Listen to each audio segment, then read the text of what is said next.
Welcome to level 7, square roots. Okay, square roots are asking yourself what times itself gives us 9.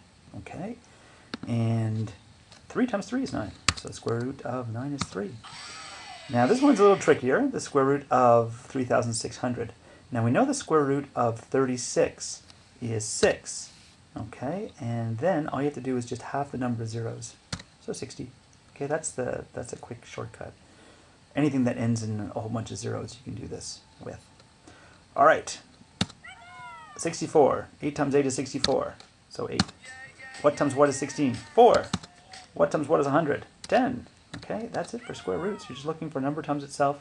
That will give you the number inside the square root symbol. Okay, remember that we were talking about square roots the other day in class. We know that if you have a square and it has an area of 9, right? It can be made up of 9 little squares. How many sides of those little squares are on the side of the big square? I shouldn't be talking in pictures in a video where I'm not showing the pictures, but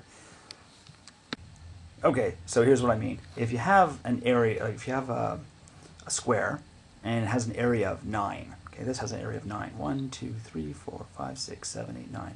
9 little squares in it, okay? What's the side length of this square, okay?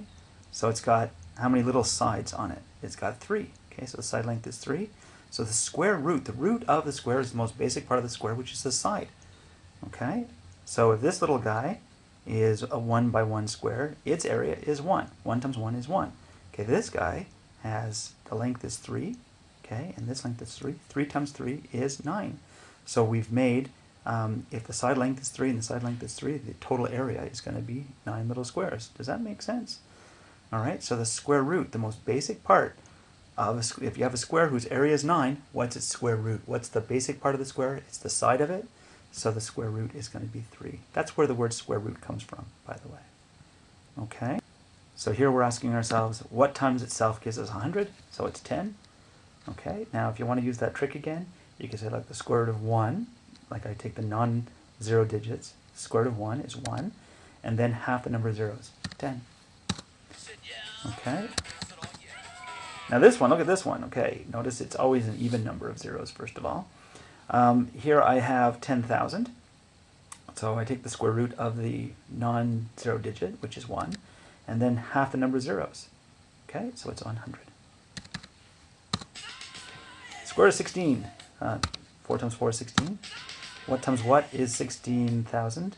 1,600. So once again, square root of 16 is 4, and then half the number of zeros is 40. Okay. 10. Square root of 9 is 3. And square root of 64 is 8. Square root of 9 is 3. Okay, here we have 2,500. So I'm going to take the non-zero digits, which is 25, right? Well, 25 is a non-zero number. But I take the square root of 25, which is 5, and then half the number of zeros. So I get 50. Okay, and that's it. Have a good day.